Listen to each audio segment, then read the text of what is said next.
Welcome back to another episode of the Non-Standard Podcast. I'm your host, Manny Lamson, and today I'm joined with my man, Simon. He's from Nigeria. He came to the United States, finished school, decided to enlist to become a U.S. citizen. He couldn't become an officer even though he has a master's, so that's a whole crazy story there. But I found him through Instagram because, as you know, I love rucking. He is crushing it on some NFN, just some blazing fast times, and just being an amazing person. He is super humble, super approachable, and loves building relationships. So that's what we talked about today. We talk about, obviously, the 3 H's. We cover that. We talk about his hardships. We talk about how he went to Ranger School. We talk about him getting new jobs. We talk about leading from the rear, which is one of the biggest points of conversation I've had in my last few episodes. But he wants to know, what does that mean? We talk about it. Talk about building relationships, making decisions, having that dog in you. So without further ado, let's get this show on the road. And thank you for listening and subscribing and just making this podcast amazing for me to keep doing. I appreciate it. What is up, everybody? We are back with another non-standard episode. I'm Manny, your host, and I'm joined today with Simon, my rucking brother from another mother and another branch of service and another country. But it's going to be great. So I wore my Baton rucking shirt just for you today. The Baton Death March over in White Sand a couple years ago. Wow. I don't know if you've done it. Have you done the Baton Death March? No, I've not, but I'm planning. I'm working on that. Actually, maybe we told each other about this before. I want this just because you told me I have to do the Air Force Marathon, and I was like, yeah, I have something like that. Let me wear it for him today. That's cool. Well, when you do the Baton, let me know. I'll drive over there. I'll meet you. It was one of the toughest challenges I've ever done. Oh, wow. A marathon with a 35-pound pack in a military uniform through the White Sands. It was no joke. It took us almost 9 hours. It was brutal. Wow. But it was cool because, so for those listening, in the story between why I wanted to do it, so Dyess Air Force Base is named after Edward Dyess. He was part of the Baton Death March during World War II, and he survived. And he came back to the United States. So Dyess is named after him. So for us to go to the White Sands and do the Death March wasn't just for us, it was more for Dyess. We brought a guide on from Dyess. We had about 4 other airmen with me. And we made it a point to go up there for Dyess. And it's something we try to do every year. And yeah, it was tough. Let me know the next time you guys are going, so that I could jump on that train, It's the same time every year. It's usually around March. Every year. Okay. Let's do it. So just so you guys are listening, the reason I brought Simon on is he's a badass at doing hard things. And if you've been following me and my journey, you know I live by like a code of doing hard things to just get better overall. And so without further ado, Simon, we'll get going. 3 H's: hometown, heroes, and a hardship, just to let everybody know who you are a little bit. And we'll dive into some of those too. So what do you got for us? Okay, hometown is Modaeke. That is in Nigeria. Let me be simple as that. It's in Nigeria. That's my hometown. Heroes. One of my biggest hero is my dad. My dad is my biggest hero, and the second person is a known guy. Everybody knows him, David Goggins. I love so much about him. I like his story. I like everything he did. And then the third one. What's the third question again? Let me do it. Hardship is one. Yeah. Hardship is one. When I went to Ranger School and I was in the mountain phase, I lost my dad in that process. Me trying to stay in, and I was told that I can go back home, come back to Ranger School and then continue after I bury my dad. Me actually telling them that, hey, no problem, guys, let's finish this. My dad is dead already. We're going to take care of the dead after, and then let's keep on going. That was very tough.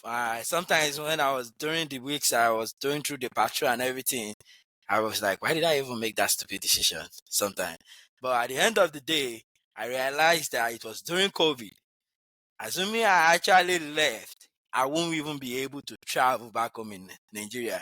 At the end of it, it ended up becoming a good decision, but that period was very, very hard. It was very, very hard. And the second one was when I PCS to another unit, and the first day I arrived at the unit, my leadership told me, "You're not wanted here." And basically, because I got promoted, they were like, "Oh, they want someone with a junior rank." And I was like, "Well, I'm not the army that promoted myself. Like, they said I'm good for this position and they promoted me." And that was a 1 year of hardship. Like, I went through that story and I had to like change a unit. I have to move to another unit. Those are the two big ones for me. Cool. Well, I got tons of questions already just out of those. I want to know, have you read Goggins' books? I assume you have. I've read Gaga's book. I, it's not even his book. I literally know a lot of things. And then even my subordinates, my friends, they say, "Oh, you're another like small David Goggins," and I'll be like, "No, I'm Simon. I'm different. I like him, but no, I'm, this is me. This is me. I love him. So did you I hear read his about book. him? Did you hear about him before the military, or when you got in the military? How did you come across, I guess, Goggins' story? I come across Gagon's story on Instagram, really. It was after that I've joined the military. It was, I would say, maybe 2 to 3 years ago. That's when I found out about him. Yeah, because, uh, and then I couldn't much just to love him because it was like everything I do, everything I believe. That's just it. Were you doing a lot of your hard things? And for those listening, we'll dive into what I mean by some of the hard things Simon does. But were you doing your NFMs and your rucks before Goggins, or was that sort of like a, hey, I need to start stepping up my game?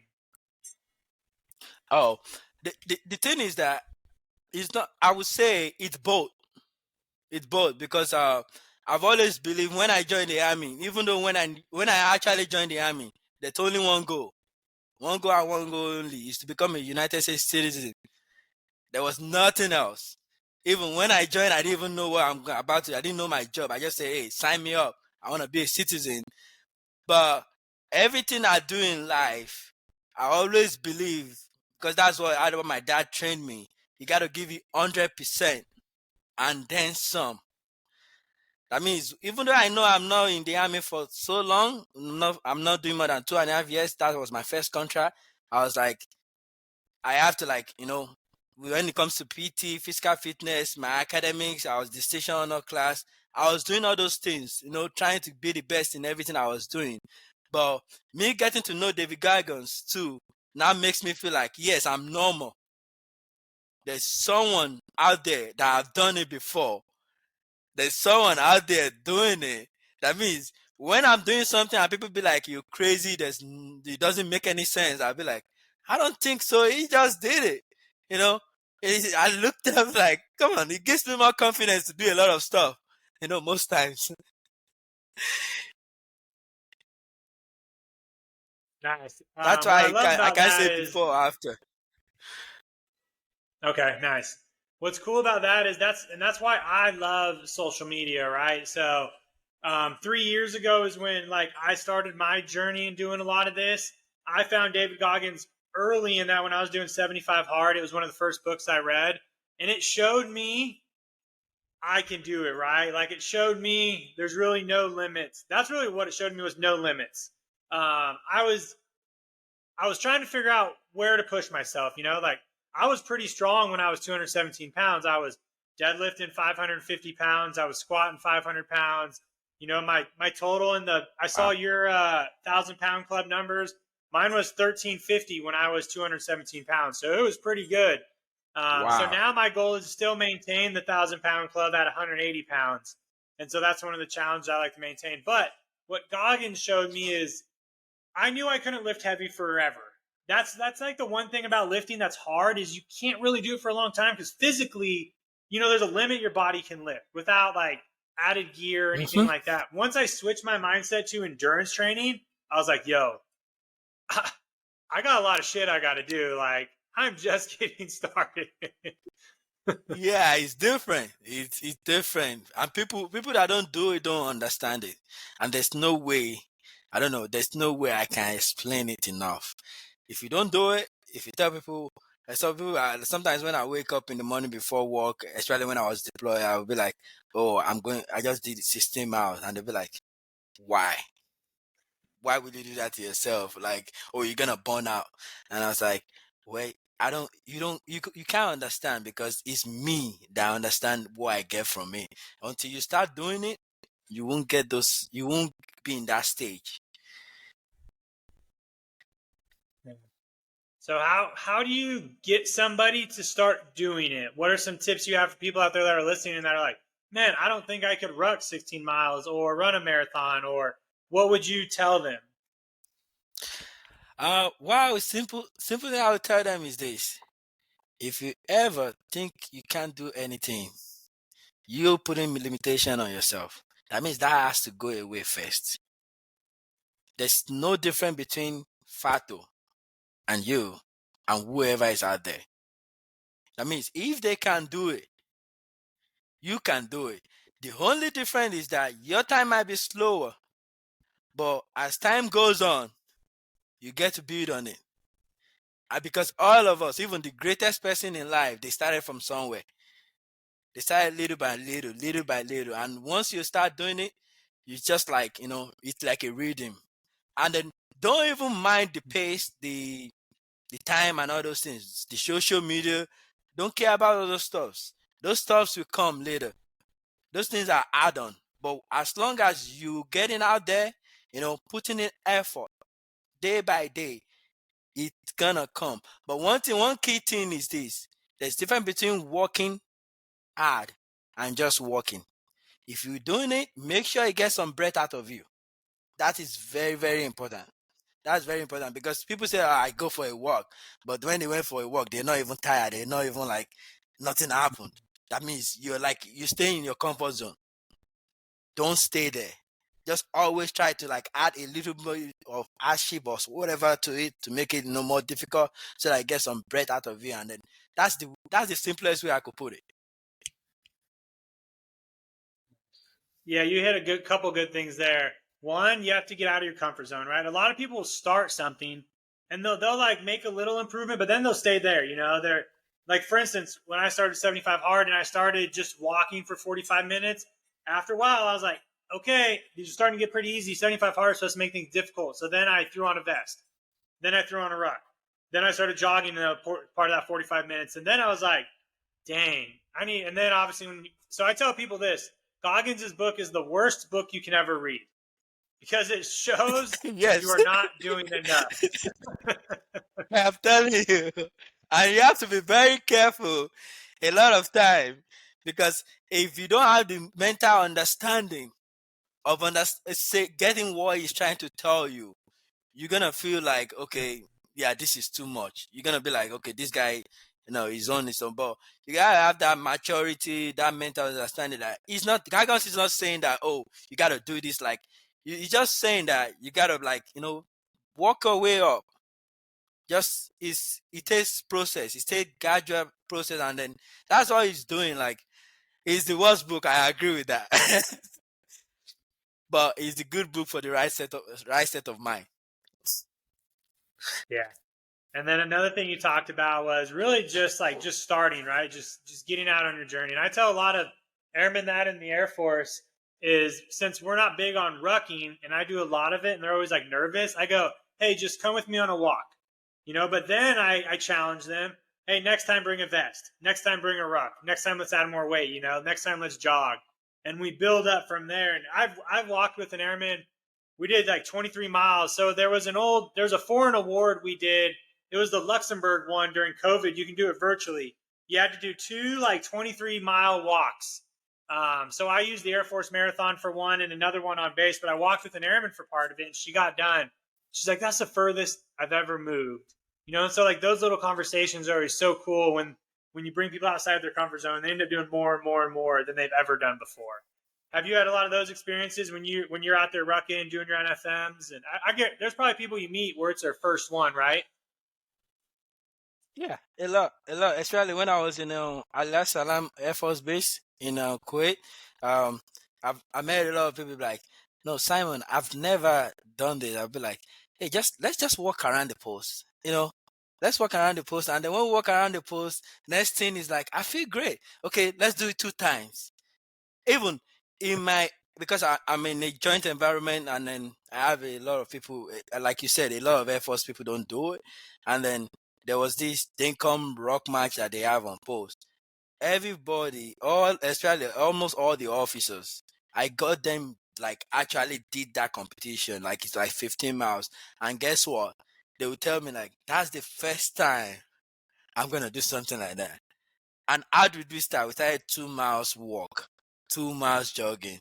We even had a plan that if someone, for example, the army have a standard when it comes to rock march. We have a plan, a standard like, okay, if you want to make the time for the rock march, this is what you need to do. A 2 mile, you rock at a 16 minute, at normal pace for 0.8 miles. And then you jog little of no effort for 0.2. That way you can never bust the army 3 miler.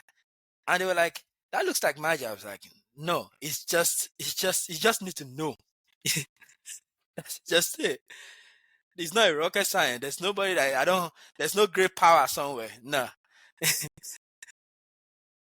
That's what we tell a lot of people when we train for the NFM here. We do the half walk, half jog method, and it gets everybody through because your pace Yeah. ends up being like a 13-minute mile. And a lot of people are like, "Oh, that's it." I'm like, "Yeah, but you just got to do that 18 times." Yeah. Because you have time to rest. You have time to like do a little bit of jog and you're moving. Because at the end of every rock match, right? When it comes to, it's just, I don't know how it happens. When it comes to that like 2.0 miles something or 3 miles, that weakness comes in. I don't care who you are, how fast you are, how good you are. No matter how your pace is, I've done a lot of rock matches. I've experienced it almost every time. That a particular miles that the weakness is gonna come in, but you have to break through it. If you don't break through it, you're done. You're done. That's when that Yeah, time comes in. That's when when I you do a have lot of that time my to rest. when I do a lot of my long distance things, I tell people there's two walls you're going to go through. There's usually like the one right when you start, where your body's like super like just like catching up with yourself. It's breathing hard. It's like that normal plateau of your heart rate settling. And then there's the wall, like you get in your comfort zone, right? You're halfway, hit the halfway point. You're like, cool. Then there's like that 3/4, like of any distance. There's like a 3/4 mark where your body's just like, dude, we're either stopping right now or we're going to the finish. And it's hard to get through.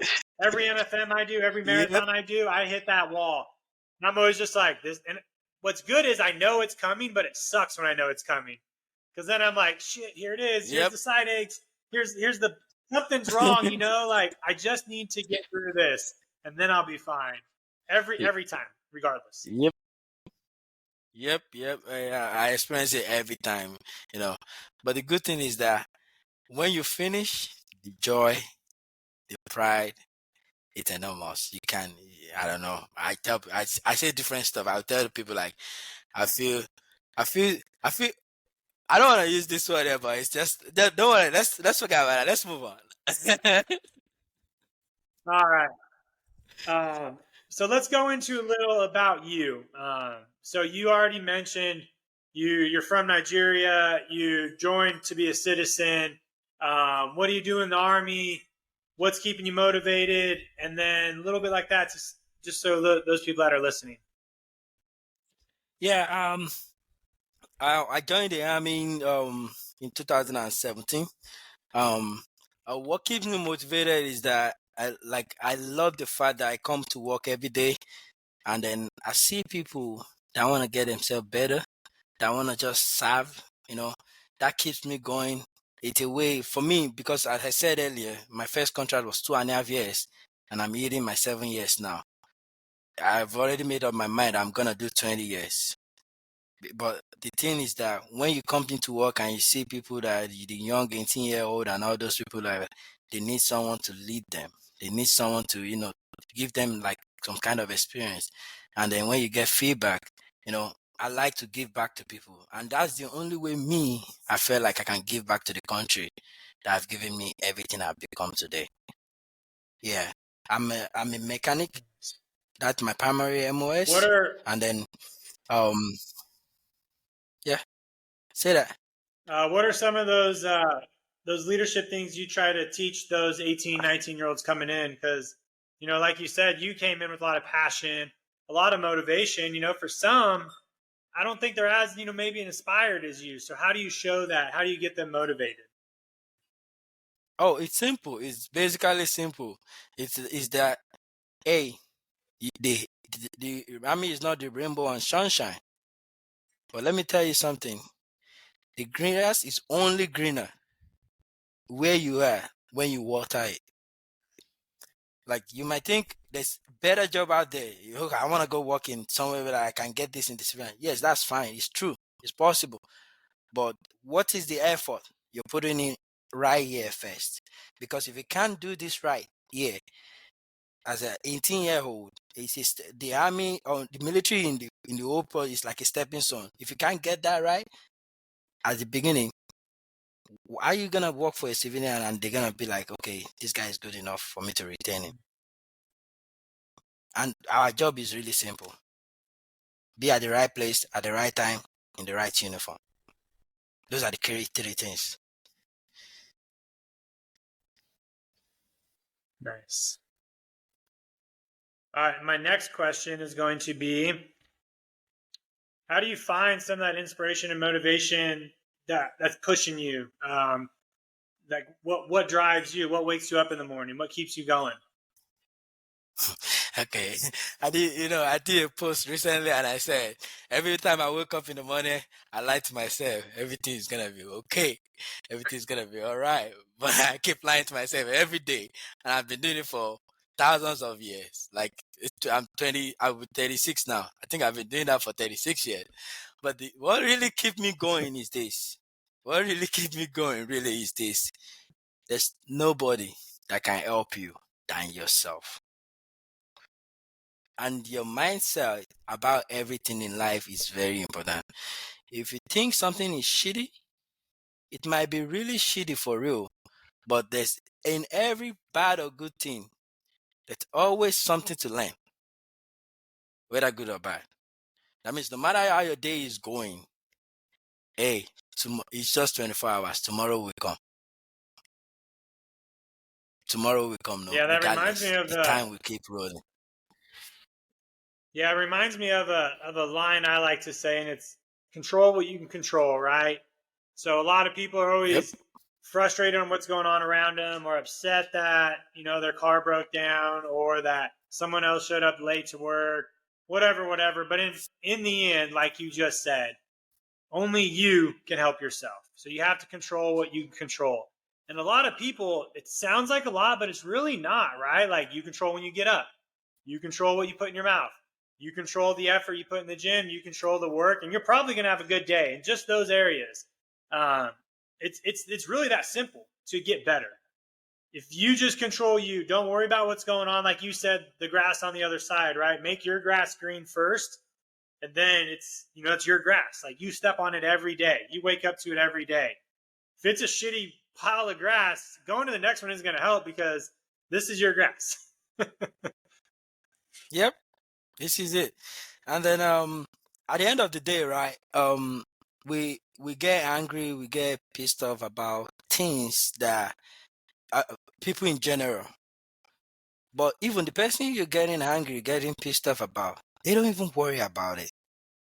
They've done what they need to do. No, they They've don't care at all. made their day worse. They moved on. But you out there just, giving yourself more problem, more pain. I don't want to use the word suck it in and just let's go. Let's move on. It's another day. It's just that time. It's not gonna be there forever. Those are the things I just, Yeah, it that's definitely the ties into mentality I another. have when I. Yeah, it ties into another one of my lines. Right, like, and it's an interesting one. But when we fear what other people are thinking about us or what we think they're doing, and that changes our mentality and our mindset, it's crazy, because you are literally changing what you're doing by thinking about what somebody else is saying or doing when it hasn't even happened. So if you think about that, Yep. like, let's say I'm thinking about doing something and I go, oh, well, this person might not like it, so I'm not going to do it. But you don't even know they're not going to like it, and it hasn't even happened. So you're already stopping yourself from doing Exactly. it. Yep. You know, it's just I think it's just people in general. It's just human nature, and then you just have to grow and develop yourself to that stage, and just you know just keep moving. All right. So we'll dive into my leadership philosophy right now, just so everybody's tracking. The big reason for I started this podcast is to show everybody, like, there should be a backing for how you move, how you go to work. And a couple years ago, or really last year, I had to take a course on leadership, and it asked, hey, if you had to go to your new job and tell everybody how you run your life, what your leadership philosophy is, how would you do it in a couple simple steps? And so I derived 4 bullets per se, and they have to go in order. Lead by example in everything you do. To be selfless, you have to be selfish. Build relationships based off trust and care. And then challenge the road in front of you by getting comfortable being uncomfortable. We already talked about the 4th one. You already said it, like, you can't be comfortable. Nobody wins when they're comfortable. It just doesn't happen. So Yep. out of those 4, which one do you like? And which one do you need to work on? And how would you work on it? I love leading by example. I love leading by example.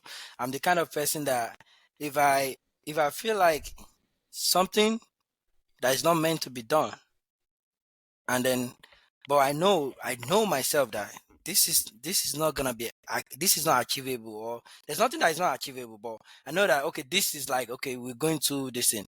I won't tell anybody, like, go and do it. And I tell my soldiers, before I will tell you to go do something or to go do something, I will never tell you to do something that I will not do.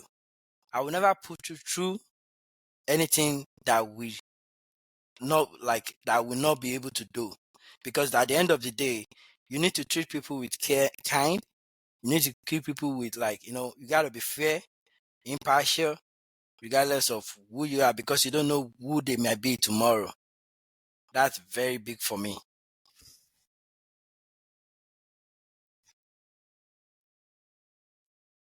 Which one would do you think, or which one would you work on? Which one do you need to dive a little bit more into, and how would you do that? Okay. The thing is this, like, everything you have here is something I really cherish. There's no one I can even really pick that backward, because building leadership, like, it's very key. I love to meet people. I love to, talk to people, because I know no matter what, whether the person is good or bad, everybody is important. There's nobody in this world that is useless. I don't know how to prove it to anyone, and I'm not gonna sit down here and explain to anybody that, okay, this is how it works. Everybody is important. The greatest people, leaders I've had in the army so far, the first time we met, it's like we were like going back and forth argument. We had odd conversations, and guess what? They end up becoming a good friend, and they end up that's it. I don't like burning bridges. I don't. If I have to burn bridges, it's like, okay, yeah, this doesn't meet my values. This doesn't meet my, what I stand for. That's when I burn bridges. I mean, building leadership is very key. And then selfless service, even joining the military in the first place, it is. That's why people will be like, oh, you got a master's degree, you could get out of the army. As you know, I do a mechanic job. I work on vehicles and everything. Be like, you could make a lot of money doing that. And I'll be like, yeah, it's not all about the money, guys. It's not all about the money. I just love what I do. I just love the fact that I wake up in the morning and I'm a part of something bigger than myself. Because, for example, now, sometimes my friends will be like, oh, Simon, I need help with this. I've been to dealership and they want to charge me this amount, and I know you can do it. Can you help me out? I charge them $85 per hour for me to work on your car. And I know if I say, okay, I open a shop right now, be by myself, I could charge $150 per hour. Now compare that money to what I make right now in the army. It's not the same. When people like, why are you not doing that? It's like, no. And that is not, it's good. Money is good. Everything is good. But I love what I do. And that's where we're going to be. Don't let us talk about it.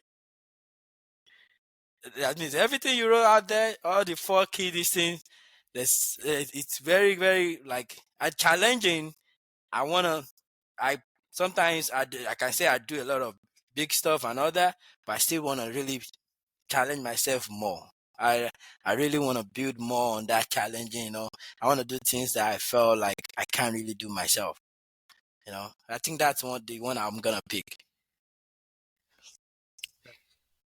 Yeah, I love the relationships one because I have found through my military career, now that I'm at a higher level per se of like managerial like position, right? I've noticed a lot of mistakes that happen or things that go wrong. They can be boiled down to the relationships that airmen or enlisted member had with people around them to do the job right. Because there are a lot of times when mistakes are done, the person where the mistake occurred either wasn't cared for, wasn't treated right, didn't have anybody caring for him, didn't have that family around him to care on why he was doing it wrong. And so they just made a mistake. Now, if we build those relationships from the ground up, in the back of everybody's mind, if something is going to be done wrong, they may pause and be like, man, I shouldn't do this because Simon's my supervisor and he cares for me. And if I do this wrong, he's going to get in trouble or we're going to get in trouble. He's always had my back. I'm going to do this right.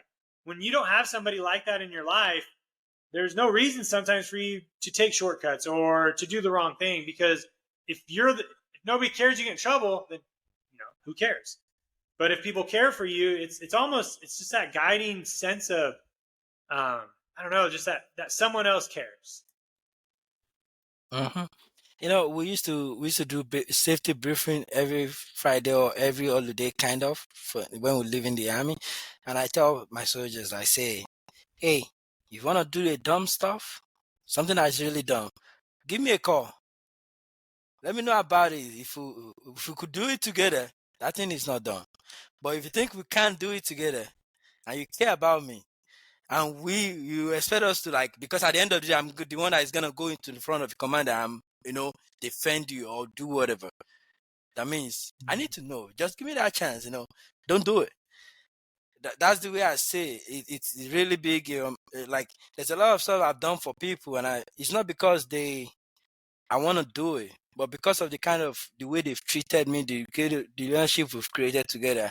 I'll just be like, so far it's morally ethical and it's legal, why not? I go out of way for people, but relationship is very, very key because you don't know. And I have a story about that. Quick one. When I was in high school, right, I used to be in charge of like over 200 students. We used to have this hostel because I went to a boarding school, and we used to have like juniors that stay with us. I have this guy that was my school son, and then this guy, I took care of him when my mom handed over 2 of them to me, and I took care of them throughout the school. I left, went back to my life. When I came to America, I don't have anybody. I literally know nobody.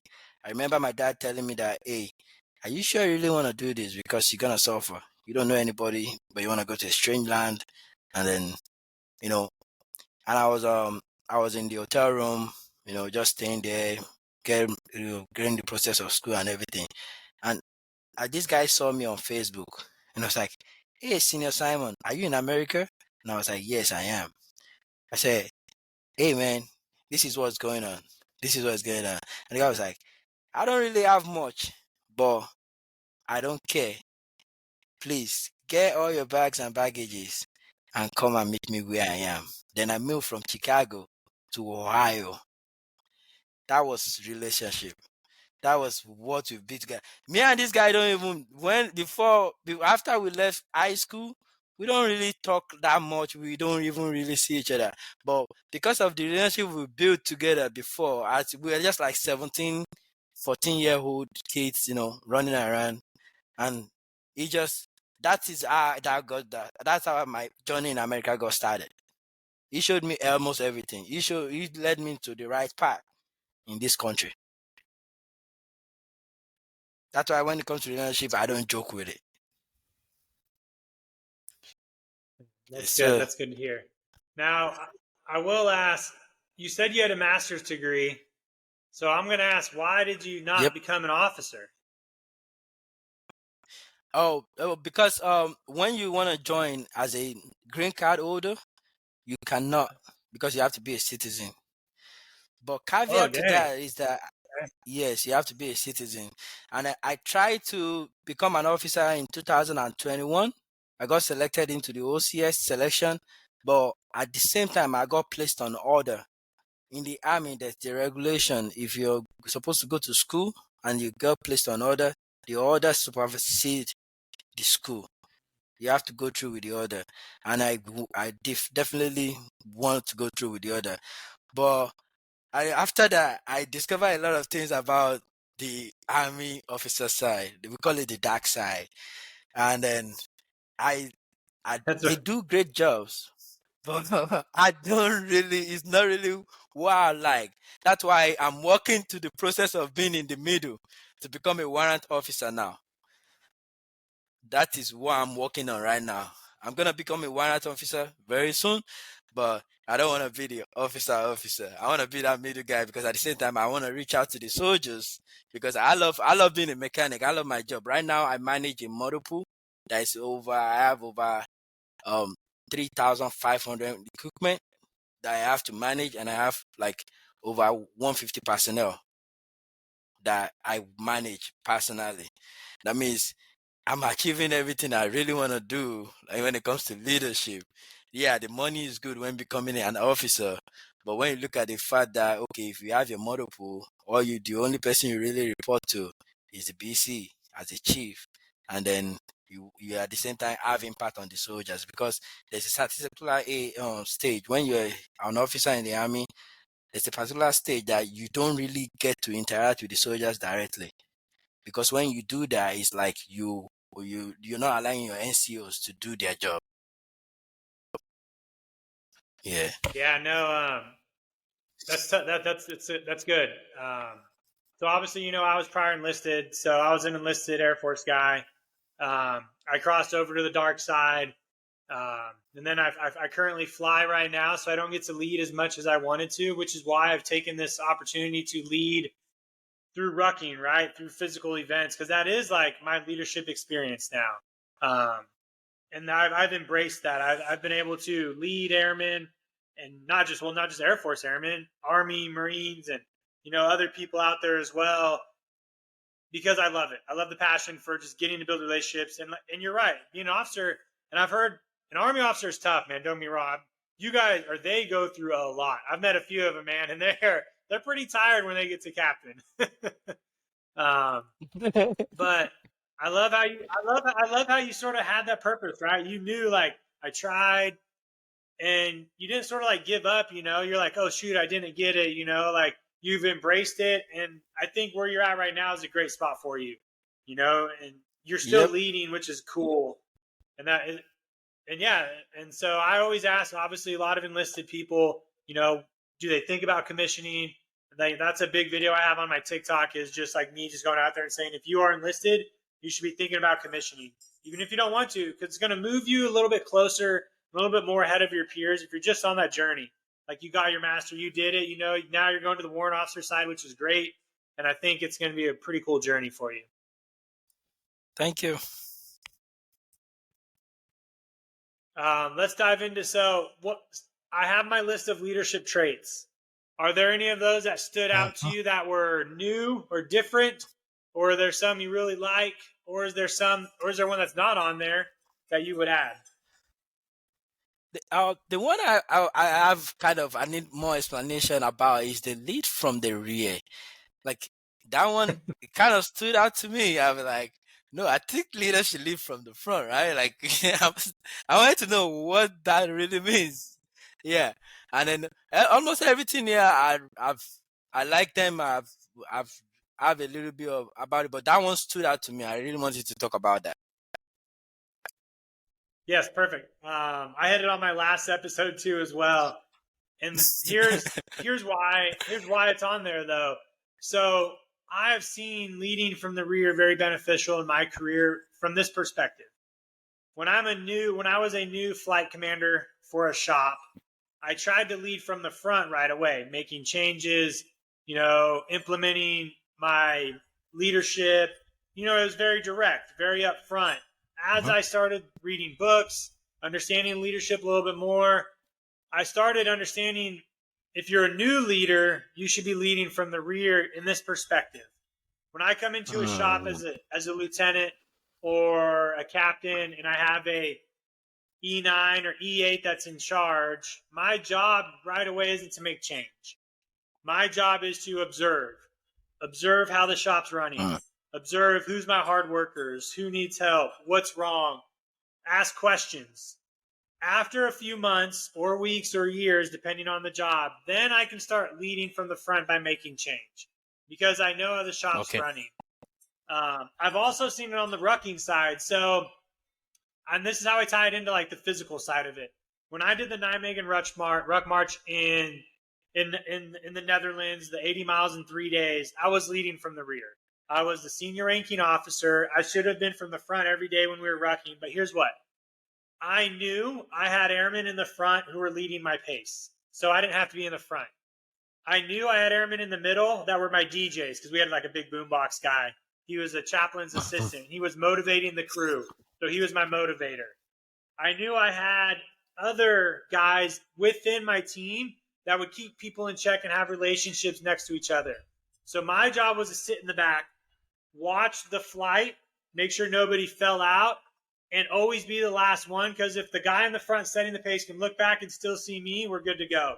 So I led from the rear. I was never in the front of my ruck. I was never in the middle controlling the DJ. I was in the back motivating. I was in the back, hey, when somebody broke off to go to the bathroom, I was watching them. I was like, cool, because we were around millions of people during this ruck march. So we lost people a couple times. So my job in the back was to lead from the rear because people knew I was in shape enough to not fall behind. And that's what that's what leading from the rear you have to be able to do. You have to have you can't lead from the rear if people are nervous about you or they don't know who you are. To lead from the rear, you have to have the relationship build where people can trust that you're not going to fall behind. And so that's why leading from the rear is on there.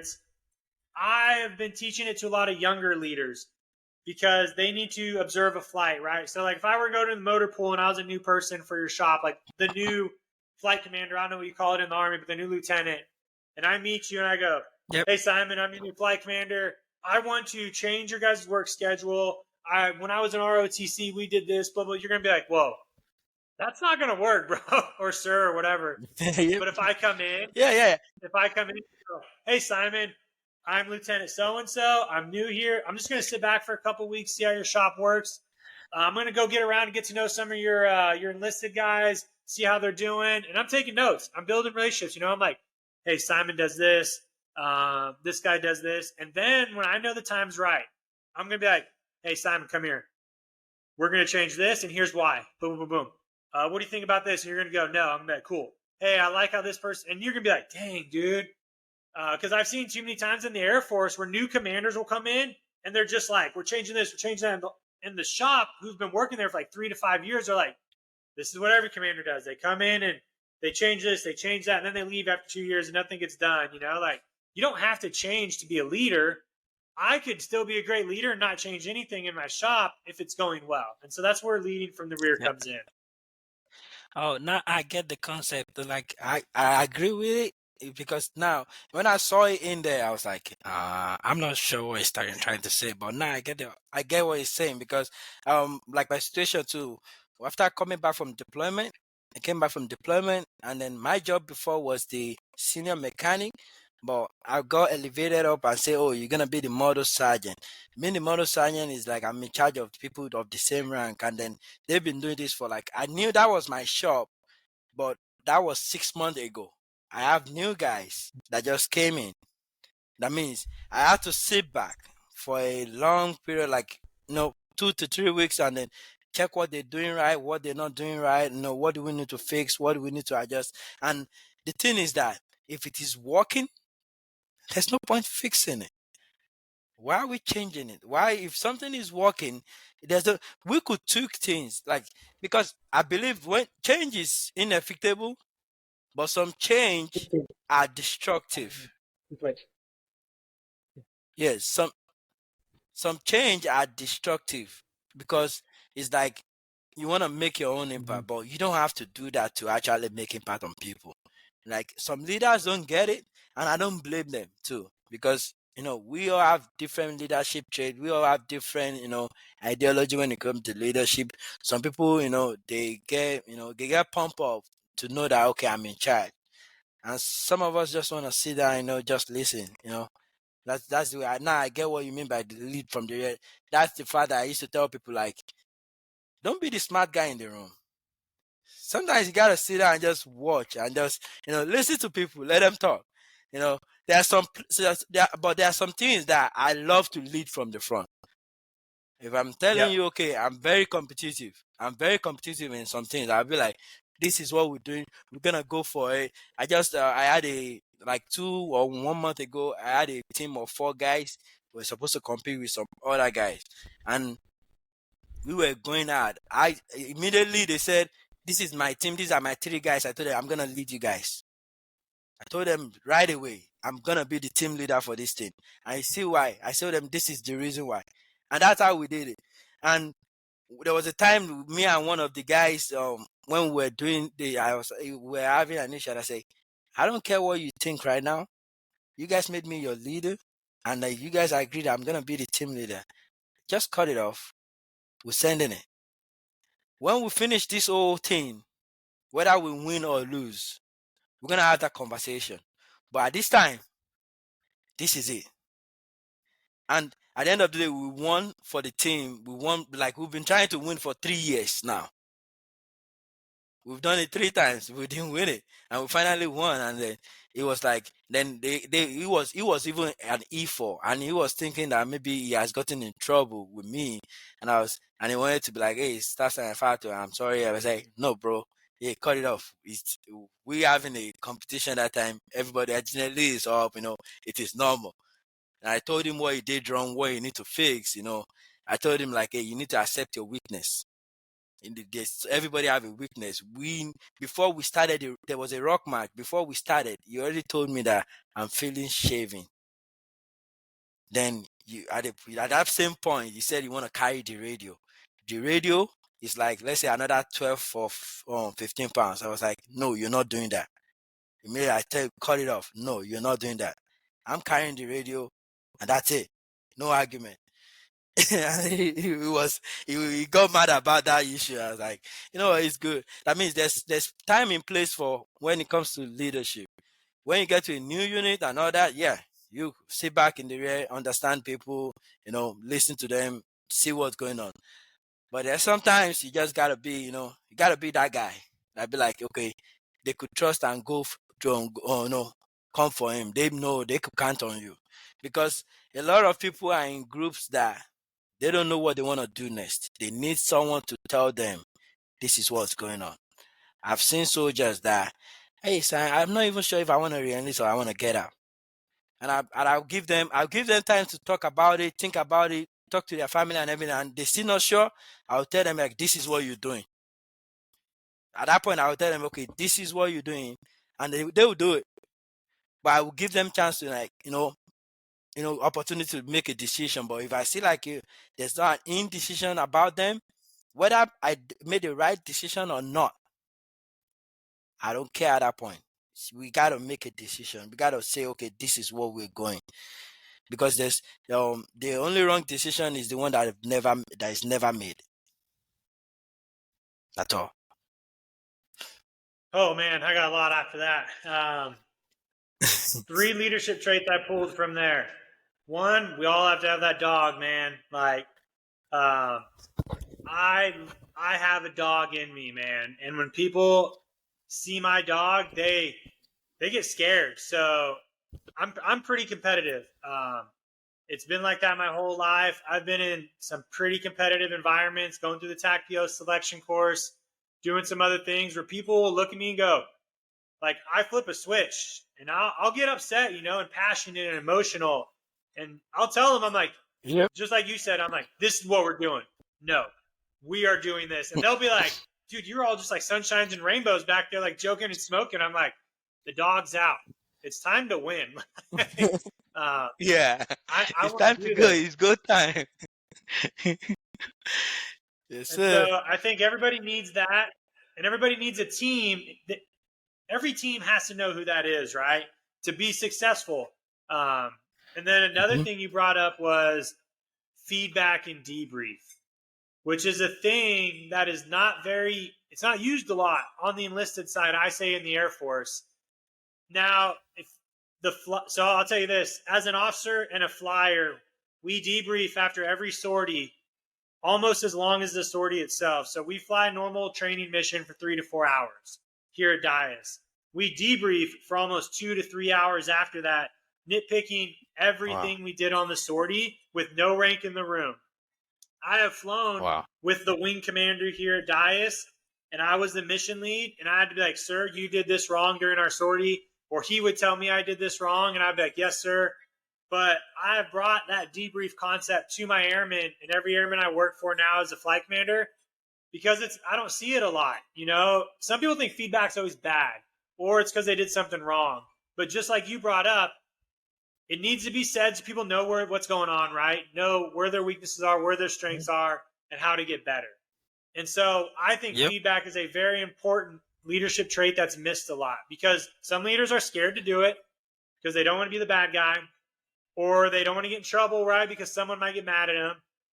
Flip it, people don't want to hear feedback because their ego's in the way all the time. So they're just like, no, I'm perfect, blah, blah, blah, blah, blah.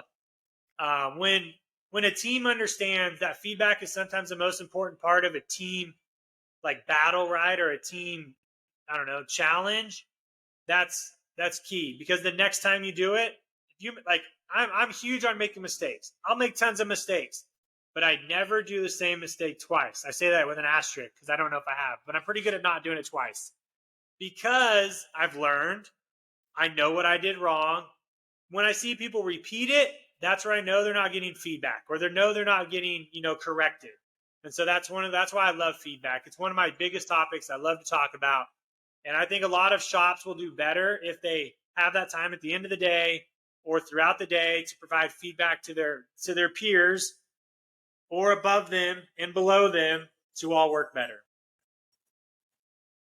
Like a quick story about that feedback thing is that if you don't get a feedback, you will never grow really, because you don't know what you're doing wrong. The major reason why I started posting on Instagram was because of feedback. When I used to post, I have this body of mine. Anytime I post, it would say, "Oh, you're doing that squat wrong. Oh, you gotta go down. Oh, you this." And I post videos because of him, but he doesn't know, because I want him to talk. I want him to like correct me, and that's the only way you can grow. That's the only way. But people don't. Some people feel like, oh, if I say something to him, maybe he's gonna get offended about it. I put myself to a lot of emotion myself personally. No, there's nothing you can tell me that can hurt me anymore. It's rolling along. It's okay. I think that's the fear. And then a lot of people don't like, when you have leaders above you, you need to understand that they're your leaders. And you need them to have that feelings that they are in charge. That means when they have that feelings that they're in charge, they're leaders, they're comfortable when you tell them they're doing something wrong. They will be ready, because they will know that you're not just talking because maybe you didn't accept that they're in charge of you, they're not your leader. You're talking you don't say it like often, you're talking like the genuine. And if they don't accept it, that is on them. You did your part. Like, you can only advise, and just don't make it like, okay, you're saying it over and over again. And there's bad and good leader, but you can learn from both of them. And then the last one you mentioned in there right at the end, make a decision. That is the ultimate, um, man, like ultimate leadership trait, if not one of the top ones, is being able to make a decision, right or wrong. That was one of the biggest things they stressed at us in the TAC PO selection is quiet is bad. Just say something. Like, who cares? If it's wrong, like you said, you'll get feedback, you'll change it. But if nothing gets done, nothing gets done. um, and Yep. sometimes that's hard at a younger level or a new leadership level because you don't want to get in trouble. But sometimes that's all I want to see from my airmen is them make a decision. I want to see them have the courage to go to their leadership and be like, hey, sir, I think we should be doing this. Or leadership make a decision on something to be changed. The lack of decision kills. That's one of the biggest problems in the military, I think, with risk Yep. and change and anything is the lack of somebody just making a decision. Who cares if it's wrong? We fix it. We go back to what it was before. Whatever. But yeah. That's one grace we get in the army. There's one quote. It's not a quote. It's from a movie. I can't even remember the movie itself. It was like all the Star Wars movie. He said, "Being a leader is not about your ability. It's not about what I can do. It is about the responsibility that is given to you, and you are not a leader until you are able to lose. If you're a leader and you feel like okay, you want to win every time, but you have not lost before, you're not a leader because you don't know how it feels. You don't know how it feels on the other 100%. side until you are able You to can't win accumulate that. without failure. Yep. Yeah. That means if you're a leader, Like, you don't want feedback. You don't want someone to tell you you're fucking up or you're doing right. No. man, that's good. There was one quote I had that I was going to bring up, and it's one I've started to love a lot more. It's the more we sweat in training, the less we bleed in war. And I heard that on another podcast called Mentors for Mill. The Army's big in it, right? Because you guys train for everything, like, and it's like legit Yep. training too. The Air Force doesn't do that. Yeah. We don't like train, right? Like train we're going to war or anything. And I think that's the downfall to the Air Force is we train comfortably, which is bad. You guys train to bleed and sweat in training so that there's less death in war. That's a huge one Yep. that I love. It's muscle memory. It's muscle memory. The way if you don't do it every time, like I'll say this, like averagely since I've joined the army, my trigger when it comes to shooting is like I've always have, let's say 40-40 or let's say 38. I don't really miss. But the thing is that if you don't go to the range, you don't have your trigger squeeze, you don't get to do it. You don't rock. No matter how fast you are, no matter how good you are, you definitely you won't get it right the first time. And then this world is not becoming safer. Anything could happen at any time. That's why I tell my friends, my soldiers, always be ready because you don't want to be that liability. When I have the opportunity to went to Ranger School, I did not know anything about Ranger School. I have zero clue. All what just happened is that I was a soldier that wake up every morning. I get myself to the standard and make sure that if shit goes down today, I won't be the liability in the group. And when my first sergeant was like, "Oh, we need someone to go to Ranger School. Everybody's doing Ranger PT test. Whoever came first is gonna go to Ranger School." And I was like, "Okay, let's do it." And I came first, and I was like, "Okay, you want to go to Ranger School or Aerosoft School?" And I was like, "Well, I know what Aerosoft School is. I like it, but what's Ranger School, guys?" And they were like, "Oh, it's this, it's this." And I was like, "Let's try it." And that was it. That means it's good to train because you don't know what's gonna happen. And I don't blame the Air Force because you guys protect us from the air. That means once you can, drop the call for fire, drop that thing there. Well, Jesus take the wheel. We're good. Yeah, I'll tell you, we train pretty hard in that area, so there's no doubt about Yeah, that. We're pretty good at it. So exactly. we train every That's day why. That's why I out love there it. like we're going to war. That's why I love it. um, You know. cool, I don't blame you guys. nice. Well, let's close this out. We're just about to an hour. What book did you bring to the table today? The book I bring to the table today is I'll tell people to read it, but you gotta filter what you want to get out of it. It's the 48 Law of Power. Yes, I read that book. I like it, and the Big Thinker too. The leader in me, the 48 Law of Power, and the Big Thinker. I don't want to hurt David Goggins' book. It can't hurt me, but that's a book to recommend too. I've read all those books. Yeah. Nice. Yeah, the one I brought is I just started it called Outlive. It's more of like a longevity, health, and wellness book, but I've heard it's a good one. And I love how we brought different mindsets to the table, right? The think big, the 48 laws, and then so the leadership side, and then we got the longevity side there. Do you have any last minute parting shots for everybody out there? What I'm gonna say to everybody is that no matter what you're going through in life, no matter whatever is happening in your life, always have this mindset.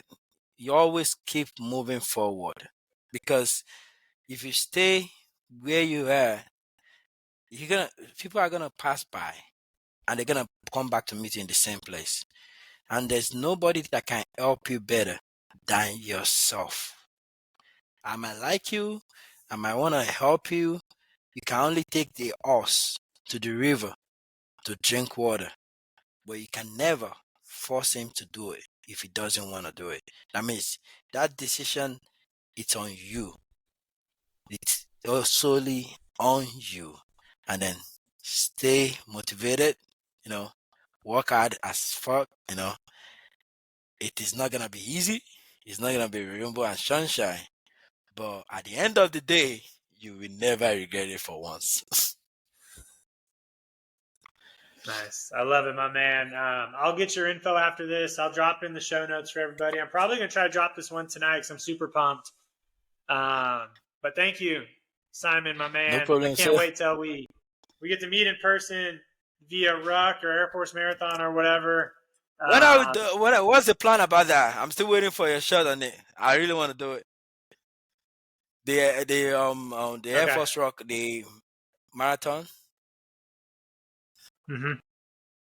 Yeah, I'm looking forward to that. Is it I'm gonna be doing in it. San Antonio? I'm all signed up, ready to go. Say what? Where is it gonna be? It's in Wright Pat, Where is the Ohio. location? Okay, that's close to me. Yeah. Yeah, just send me the details once we have everything, and I will sign up for it. Cool, easy. Man, I can't forget, we gotta take our selfie. So, all right, we're gonna hit it right here. 3, 2, 1.